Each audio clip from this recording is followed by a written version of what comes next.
Commander Vextel's forearms trembled as he adjusted his position in the cold metal chair. The interview chamber on Nexus Station felt smaller than it actually was, the walls seeming to close in around him. Across the polished table sat Investigator Kralmoth, a neutral species diplomat tasked with documenting war crimes from the recent Terran Coalition conflict.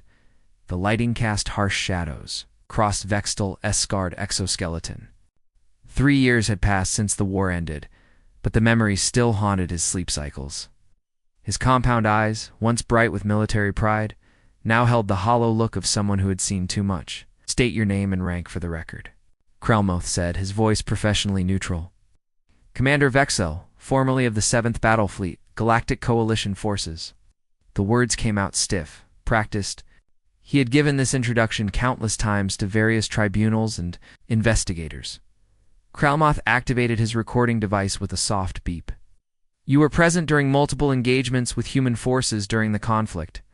The Coalition. High Command has requested your testimony regarding alleged unusual warfare tactics employed by Terran military units." Vextel's mandibles clicked involuntarily. "Unusual. That's one way to put it." He leaned back, his chitinous plates scraping against the chair. "You want to know about the humans? Very well.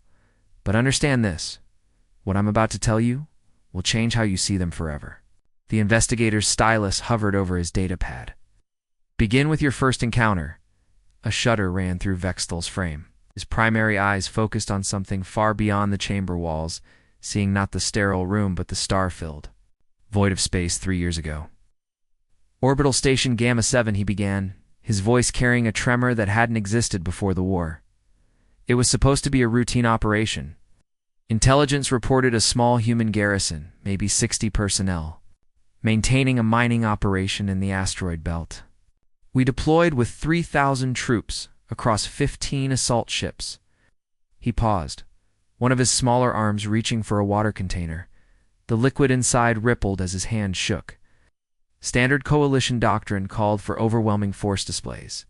Show superiority, demand surrender, minimize casualties on both sides. Clean, efficient, civilized warfare. Kralmoth made notes on his pad.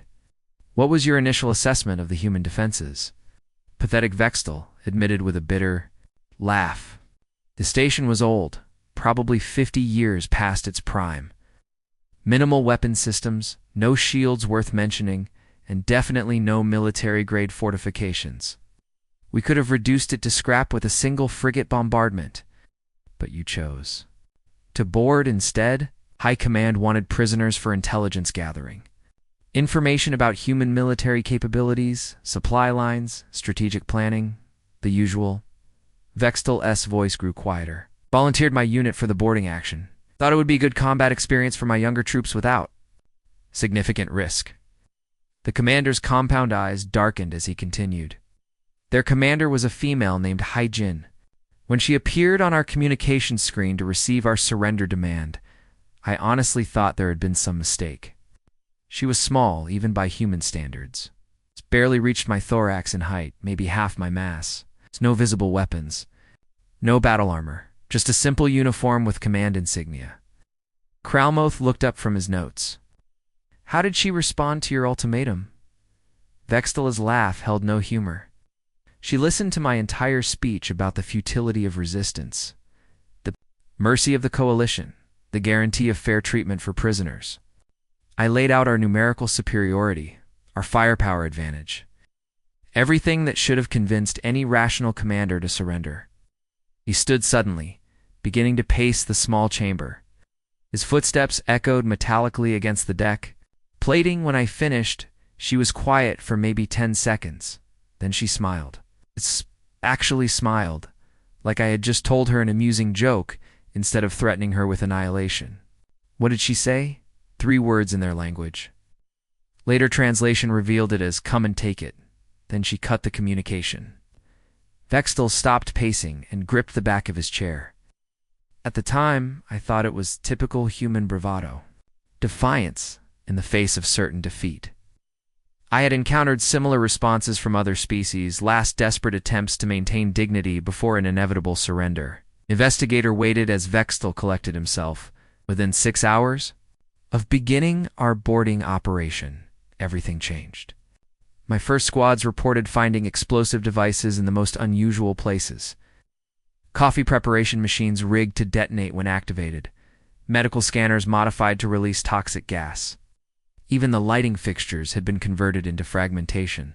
Bombs. Vexel's voice began to crack slightly. But it wasn't random destruction.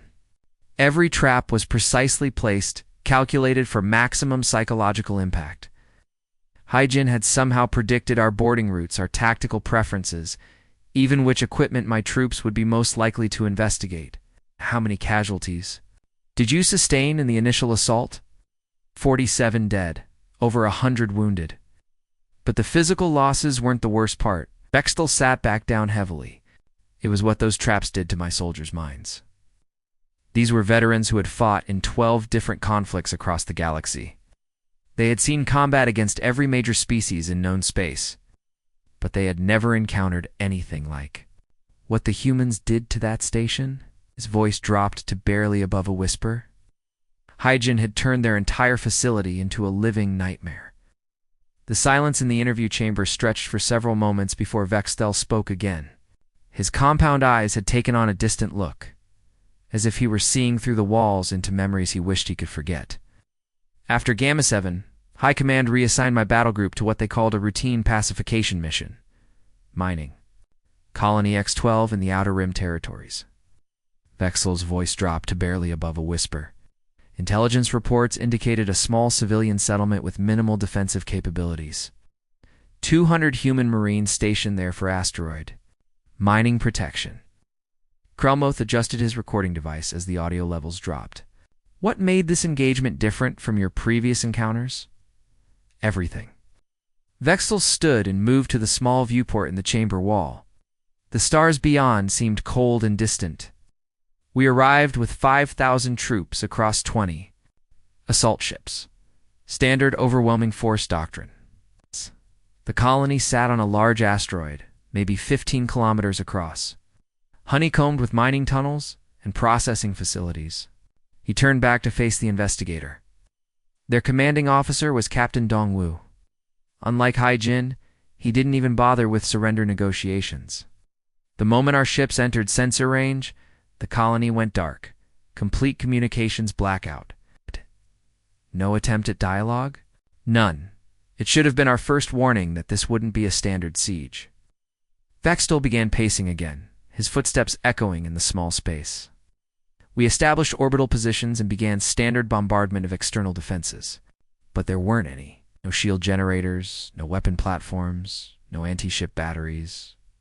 Nothing. Kralmoth made notes on his pad. Surely that indicated easy victory. That's what we thought. My ground commanders were practically celebrating before we even launched the assault shuttles. 5,000 elite coalition troops against 200. Humans in an undefended position. Should have been over in hours. Vexel's mandibles clicked nervously as he continued.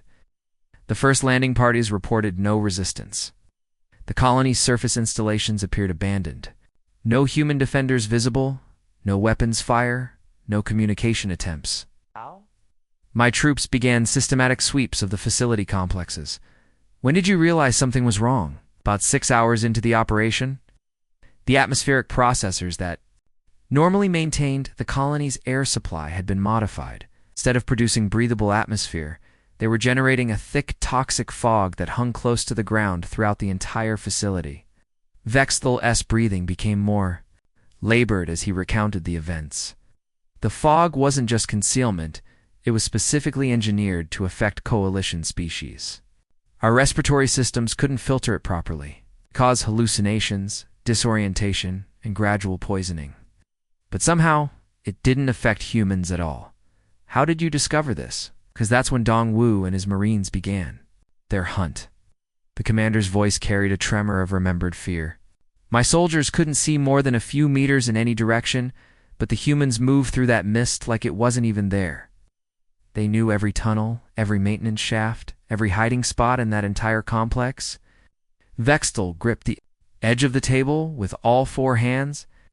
It wasn't combat in any traditional sense. It was predator and prey. My troops would be advancing through a corridor, following standard tactical formations, when suddenly one of them would just disappear. No sound, no weapons fire, no indication of what had happened. Surely your sensors could track the human movements. The fog interfered with most of our detection equipment. But even when we did get brief sensor contacts, the humans seemed to be everywhere and nowhere at once.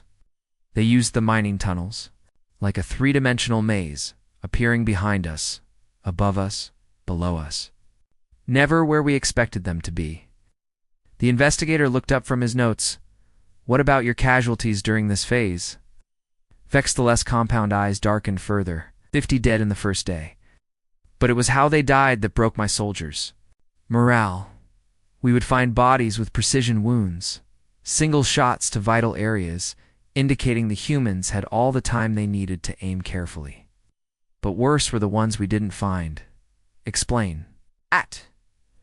Dongwu's Marines were ... creative.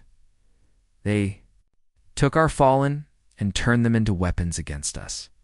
Picture this, you're advancing through a tunnel and you see the body of your squad mate lying ahead. Natural instinct is to check for survivors or retrieve the body for proper honors. Vexel's voice cracked slightly, but the humans had rigged explosive charges inside the corpses. When my soldiers tried to help their fallen comrades, the bodies would detonate, sometimes taking out entire squads. Krelmoth's stylus stopped moving across his pad. That's a violation of every known warfare convention. The humans didn't seem concerned with conventions. They were fighting for survival using every possible advantage. Vextel resumed his pacing, but the psychological warfare was even worse than the physical traps. They had tapped into our communication network somehow. Every scream, every death cry, every panicked radio call from my troops was being recorded and broadcast back to other units. To what purpose? Terror. Pure, calculated terror. Atch! Hearing the voice of a soldier you served with for years, screaming in agony as he dies, played back through your helmet speakers while you're trying to navigate that cursed fog. Some of my troops removed their communication equipment entirely rather than listen to it. Vextel stopped pacing and faced the investigator directly. By the third day, I had seasoned combat veterans refusing direct orders. These were soldiers who had fought against the mechanical armies of the synthetic wars, who had faced down hive mind swarms in the outer galaxy conflicts, but they were terrified of entering that colony. What was the breaking point? When we found children's toys scattered throughout the facility, innocent-looking playthings that had been converted into proximity mines, a stuffed animal that would explode when touched, a toy spacecraft that released toxic gas when activated. My soldiers began to suspect every object, every shadow, every sound. The commander's voice became barely audible. Some requested immediate execution rather than continue the mission. Others simply refused to leave the landing shuttles. I had a full-scale mutiny brewing in my ranks. How long did the siege continue? 12 days of absolute nightmare?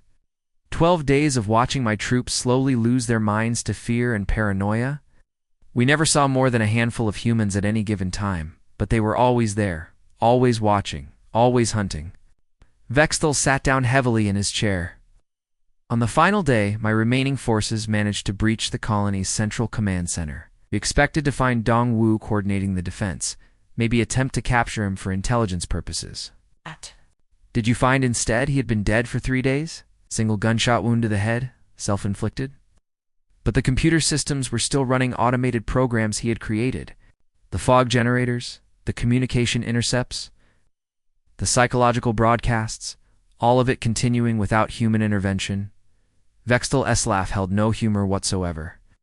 Even in death, he was still fighting us. His final act was to program the colony's mining charges to detonate. If we tried to occupy the facility, the entire asteroid would have become a weapon. How did the engagement end? We withdrew. An entire coalition battle group, 5,000 of our finest troops retreating, from 200 humans. Most of Dongwu's Marines were already dead by then, but they had accomplished something no conventional military force had ever managed. The commander looked directly at Kralmouth. They had broken us. It's not just tactically or strategically, but psychologically. My soldiers were no longer capable of effective combat operations. The fear had gotten into their minds and wouldn't leave. Vextel's voice dropped to a whisper. That was when I began to understand that humans don't just wage war, they become war itself.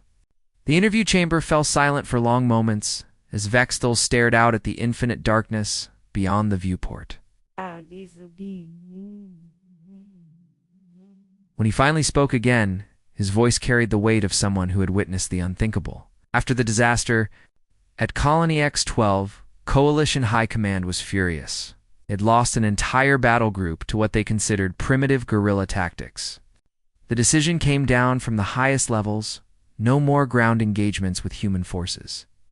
Vextel's reflection in the viewport showed the deep scarring across his exoskeleton, battle damage that had never properly healed.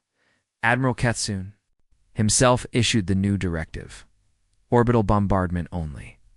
Reduce human settlements to rubble from space, eliminate their ability to wage their psychological warfare. Grelmoth looked up from his notes. This was considered a more humane approach. More efficient. Vextel corrected with a bitter laugh. High Command believed that faced with complete annihilation from orbit, human populations would surrender rather than face extinction. Every other species in known space had eventually chosen survival over pride when confronted with overwhelming firepower. The commander turned from the viewport and began his familiar pacing routine. The Target Selection Committee chose New Sol as our demonstration strike. A core human world with 12 million civilian inhabitants, major industrial facilities, and significant agricultural production. The perfect example to show humanity the futility of continued resistance. What was the strategic importance of this particular world? That was the beauty of it, from a psychological warfare perspective. New Sol wasn't a military target.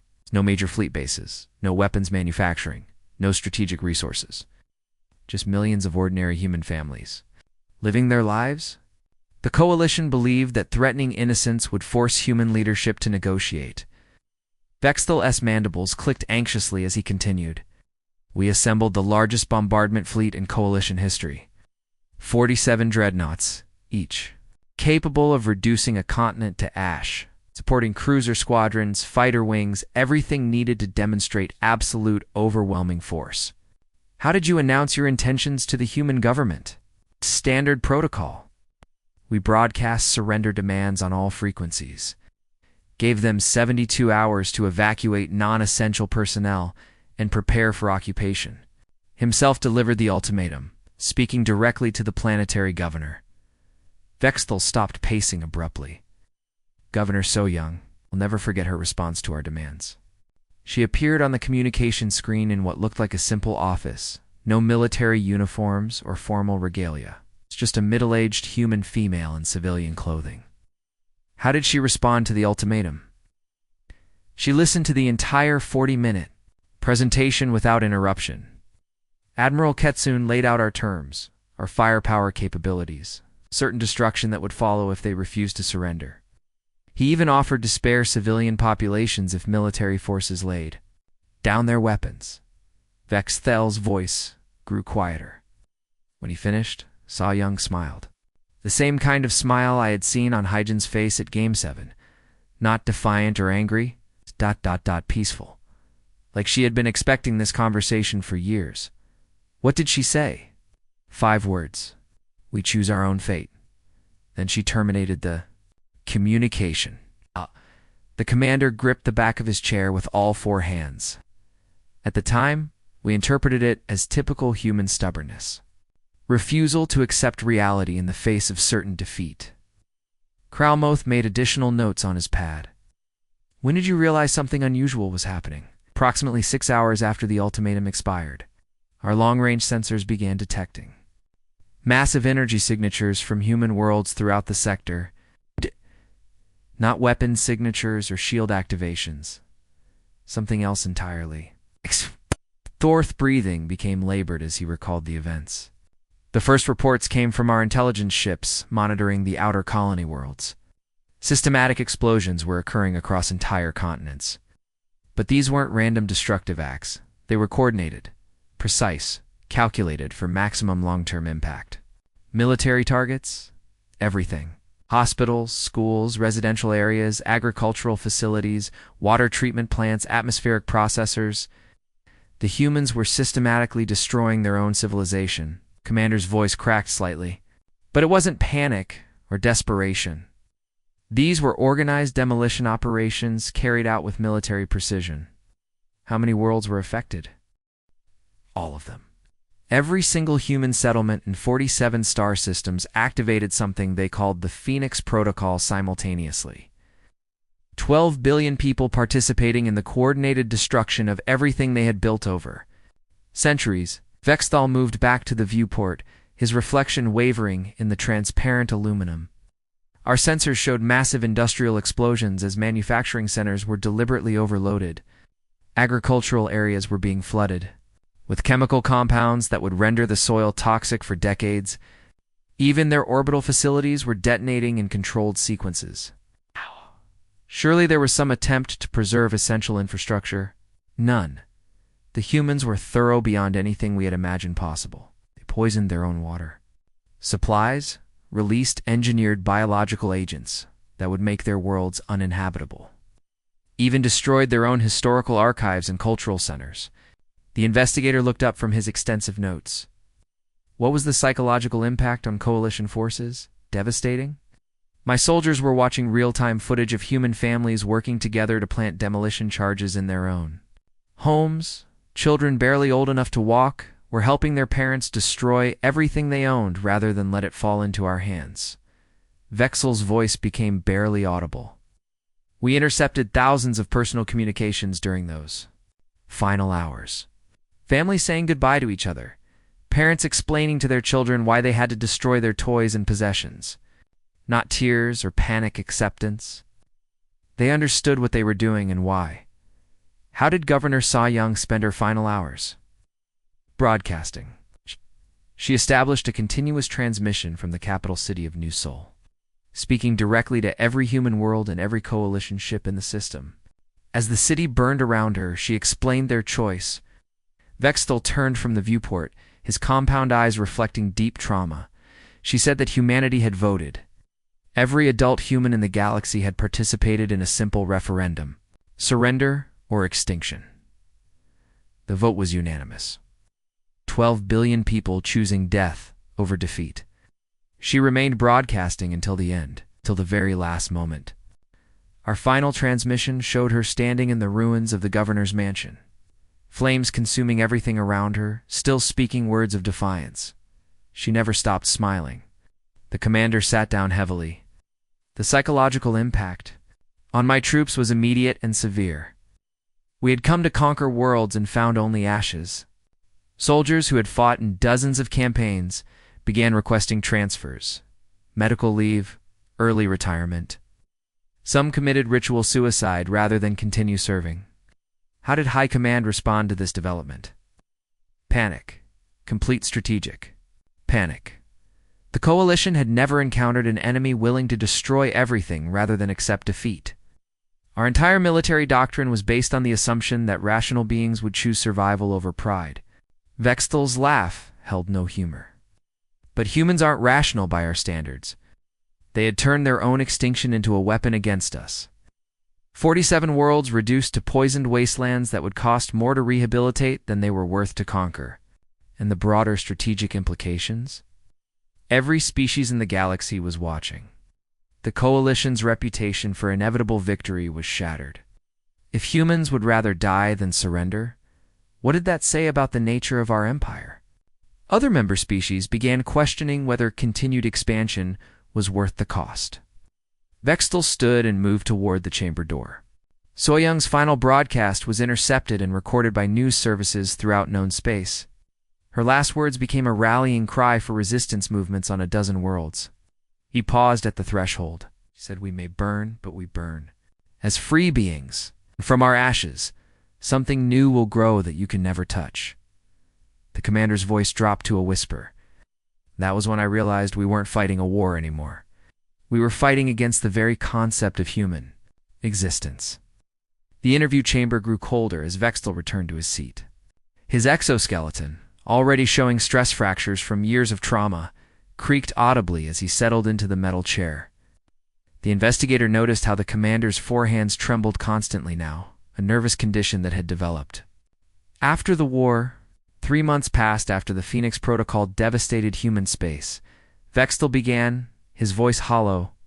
Coalition High Command was still reeling from the strategic implications.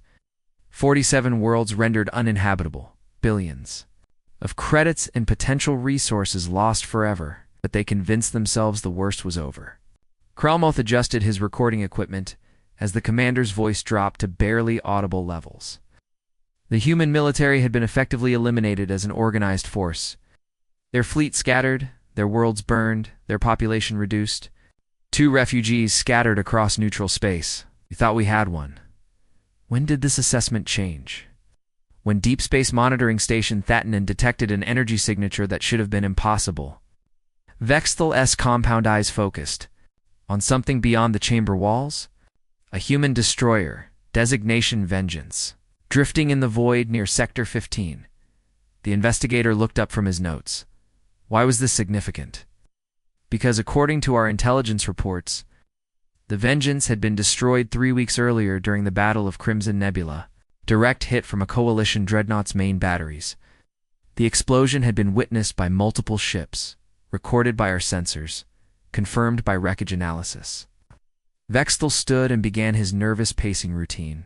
But there it was on our screens, a ghost ship that shouldn't exist, drifting powerless through space. No response to communication attempts, minimal energy readings, no sign of active life support systems. What were your orders regarding the vessel? Admiral Ketsun himself issued the investigation directive. He wanted to know how a supposedly destroyed human ship could be operating in Coalition space. The possibility of new human stealth technology or resurrection capabilities was too dangerous to ignore. The commander's mandibles clicked anxiously. I was assigned to lead the investigation with 3 of our newest dreadnoughts, the Dominator, Subjugator, and Annihilator. Each ship carried a full crew complement of 4,000 Coalition personnel. Our most advanced vessels with the latest scanning technology and defensive systems. What did initial scans reveal about the human ship? Confusion. The destroyer showed massive structural damage consistent with the reported destruction at Crimson Nebula. Hull breaches, power, grid failures, life support systems operating at minimal capacity. By all logic, nothing aboard should have survived. Vextel's breathing became labored as he continued. But bioscanners detected life signs, weak, irregular, but definitely present. Approximately 50 human signatures scattered throughout the ship.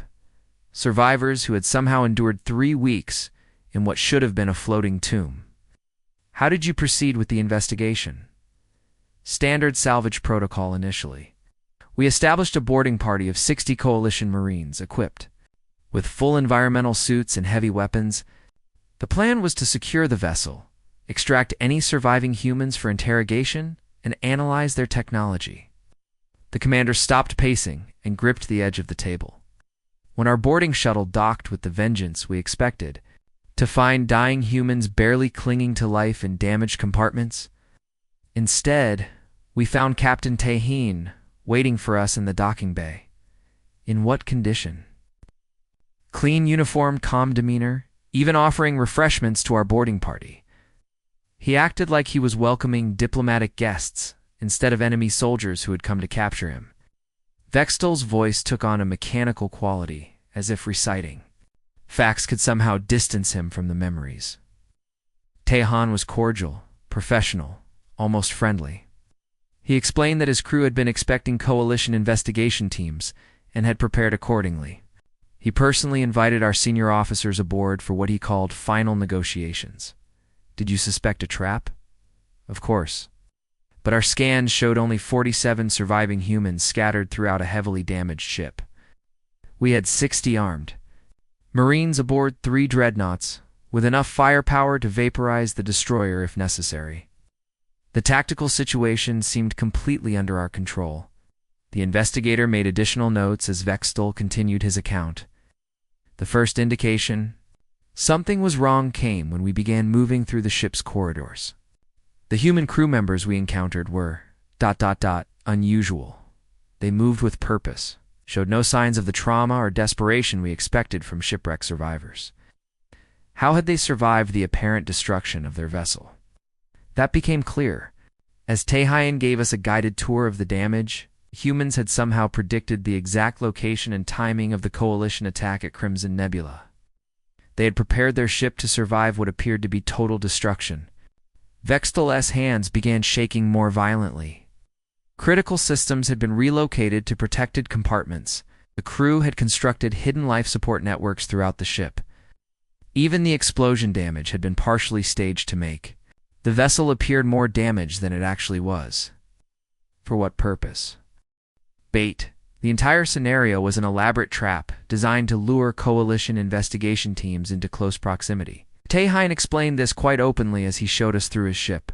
The commander moved back to the viewport, his reflection, showing the deep psychological scarring of his experiences. But the most disturbing aspect was the crew themselves. They had spent 3 weeks preparing for our arrival, and their preparations were ... extensive. Explain. The bodies of their dead crew members had been arranged throughout the ship's corridors, not randomly discarded or respectfully laid out, but positioned in deliberate patterns. It's almost artistic in their precision. Taehyun called it interior decoration for our guests. Krellmouth's stylus stopped moving across his datapad. The surviving crew members participated in this enthusiastically. They showed us their work with obvious pride. 47 humans who had spent weeks living among the carefully arranged corpses of their dead comrades, treating it as normal preparation for battle. Vextel's voice cracked slightly. That was when I began to understand the true scope of what we were dealing with. These weren't desperate survivors. They were patient predators who had been waiting for exactly this moment. When did you realize the extent of the trap? Taehyun showed me the detonator. A simple device worn on a chain around his neck, no larger than a communication badge. He explained, quite calmly, that every bulkhead in the ship had been lined with high-yield explosives during their 3 weeks of preparation. The commander turned from the viewport to face the investigator directly. Every system had been rigged to overload simultaneously. Every compartment had been designed to channel maximum destructive force toward any nearby vessels. The entire destroyer had been converted into a massive bomb. What was the intended target? My 3 dreadnoughts. Taehyun explained that he had been hoping for exactly this scenario. Coalition capital ships investigating the apparently disabled vessel even thanked me for bringing such valuable targets within range. Vextel's breathing became rapid and shallow. The moment one. Understood the situation, I ordered immediate withdrawal. All Coalition personnel were to evacuate the human ship immediately and establish safe distance for emergency bombardment. Were you able to escape? Too late. The instant I gave the evacuation order, Taehyun smiled. The same expression I had seen on Governor Soyoung's face as new soul burned around her. The same look of peaceful acceptance mixed with absolute determination. The commander's voice dropped to barely above a whisper, said something in their language. Our translation systems later identified it as an ancient human phrase meaning, "See you in hell." Then he activated the detonator. What was the result of the explosion? Total destruction. Vengeance became a miniature star for approximately 30 seconds. The explosion consumed all 3 of my dreadnoughts instantly. 12,000 Coalition personnel vaporized in the initial blast wave. Vextel sat down heavily, his exoskeleton creaking under the stress. I survived because I had remained aboard the command ship instead of joining the boarding party personally. My escape pod ejected automatically when the ship's systems detected the massive energy release. Did you witness the final moments? The escape pod's external cameras captured everything. In the seconds before the explosion, I could see Taehyun's face through the destroyer's main viewport. He was laughing. Actually laughing as he triggered the device that would kill him and everyone around him. The investigator looked up from his extensive notes. What was the strategic impact of this engagement? Catastrophic? The 3 of the Coalition's most advanced dreadnoughts lost to a single human destroyer that was supposedly already destroyed. The psychological effect on our remaining fleet was immediate and severe. Vextel's voice became hollow. Word spread quickly through Coalition space. Humans who appeared to be defeated, who seemed to be helpless survivors, could still inflict devastating losses. Every derelict ship, every distress call, every apparently helpless situation became a potential trap. How did this affect Coalition military operations? Paralysis. Our forces became afraid to investigate anything related to human activity. Rescue operations were suspended. Salvage missions were canceled. The mere possibility of encountering humans caused panic among veteran crews. The commander stood and moved toward the chamber door. That was when I finally understood the truth about human warfare. They don't fight to win battles or capture territory or achieve political objectives. They fight to break their enemy's will to continue fighting. He paused at the threshold, his voice dropping to a whisper, and Captain Tehoin's laughter as he died. That sound still echoes in my dreams every night. The interview chamber fell into an oppressive silence, broken only by the steady hum of life support systems cycling through the station. Vexel remained motionless at the viewport, his scarred reflection wavering like a ghost in the transparent aluminum. The stars beyond seemed colder now, more distant, as if the universe itself had changed during their conversation. Minutes passed before the commander spoke again, his voice carrying the weight of absolute defeat. The war officially ended 6 months after the Vengeance incident, not through military victory or negotiated surrender, but through something far more disturbing. Kralmoth looked up from his extensive notes, stylus poised over the datapad. Coalition forces still maintained significant numerical superiority at that point, correct? Overwhelming superiority, Vexel, confirmed without turning from the viewport. Our fleets outnumbered surviving human forces 10-1. We controlled more star systems, possessed superior technology, commanded larger armies. By every conventional measure of military power, the Coalition should have achieved total victory within weeks. Then why did hostilities cease? Vexel's laugh was hollow, devoid of any humor, because we had lost something more important than ships or soldiers. We had lost the ability to function as a military force. The psychological damage inflicted by human warfare tactics had spread throughout our entire command structure like a virus. The commander finally turned from the viewport, his compound eyes reflecting deep trauma that would never fully heal. My soldiers were having nightmares about human children planting explosives in their own toys. Veteran Space Marines would break into cold sweats at the mention of human music. Some of our most decorated officers became catatonic when faced with the possibility of encountering derelict human vessels. Surely there were attempts to address these psychological issues through medical intervention. Our military psychiatrists were overwhelmed. Treatment facilities across Coalition space filled with soldiers who could no longer function in combat situations. We had troops requesting medical discharge rather than face the possibility of another human encounter. Vexel began his familiar pacing routine, but his movements were slower now, more deliberate. The breaking point came during what should have been a routine patrol mission in the Outer Rim. Coalition destroyer encountered a human civilian transport that had suffered engine failure and was broadcasting distress signals. Standard rescue protocol? The transport contained 43 human civilians, including children and elderly individuals. No weapons, no military personnel, no apparent threat. Our ship's captain followed established humanitarian guidelines and offered assistance. Commander's mandibles clicked nervously, but when the rescue shuttles approached the transport, our crew began experiencing panic attacks.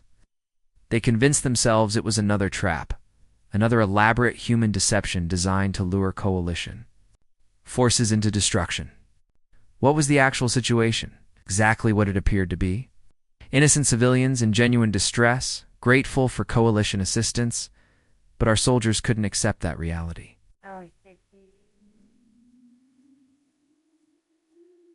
3 years of human psychological warfare had conditioned them to see threats where none existed. Vexel stopped pacing and gripped the edge of the table. The rescue mission became a disaster. Coalition Marines boarded the transport with weapons drawn, treating frightened children like potential suicide bombers. The civilians panicked, tried to flee, and our soldiers opened fire. How many casualties? All of them. Humans killed by coalition forces who were too traumatized to distinguish between civilians and combatants. The incident was recorded by our own security systems and broadcast across the galaxy within hours. The investigator made additional notes as Vextel continued his account. Public opinion turned against the coalition immediately. Member species began questioning whether our military was still capable of rational decision-making. Emergency. Sessions were called in the Galactic Senate. How did coalition leadership respond to this crisis? Panic. Complete institutional panic. High Command realized they had created a military force that was no longer controllable, no longer capable of distinguishing between legitimate threats and paranoid delusions. Vextel moved back to the viewport, his reflection showing the deep lines of exhaustion that had become permanent features of his face. That was when the human diplomatic envoy arrived at Coalition headquarters. Under what circumstances? She came alone. A single human female named Jiwoo, representing what remained of the Terran government. 8. No escort ships, no security detail, no weapons of any kind. She requested permission to address the Coalition Council directly. The commanders. The voice grew quieter. Jiwoo was young, maybe 30 standard years old. She wore simple civilian clothing and carried only a datapad containing her credentials. But when she walked into that council chamber filled with the most powerful military leaders in the galaxy, she commanded absolute attention. What was her message? Simple and terrifying in its implications. She announced that every surviving human in the galaxy had participated in a referendum. The question was straightforward: accept complete victory over the coalition, or choose complete extinction of the human species. Vextel's breathing became shallow as he recalled the moment. The vote was unanimous. 12 billion human beings, scattered across refugee camps and hidden colonies throughout neutral space, had all chosen the same option. Death before defeat. Surely this was diplomatic posturing. Jiwoo provided detailed documentation. Voting records from every human settlement, recorded testimonies from community leaders, even statements from human children old enough to understand the choice. Every single human had voted for extinction rather than surrender. The investigator looked up from his notes, stylus motionless. What were the specific terms of this ultimatum? Complete coalition withdrawal from all disputed territories. Recognition of human sovereignty over their burned worlds. Massive reparation payments for war damages. Most importantly, formal acknowledgement that the coalition had been defeated by a supposedly inferior species. Vexel turned from the viewport to face his interrogator directly. But if the coalition refused these terms, humanity would implement what Jiwoo called the final protocol. Every remaining human would simultaneously commit suicide, but not before activating hidden weapon systems throughout coalition space. Hidden weapons during 3 years of warfare? Human infiltrators had planted countless explosive devices, biological weapons, and sabotage systems throughout coalition territory.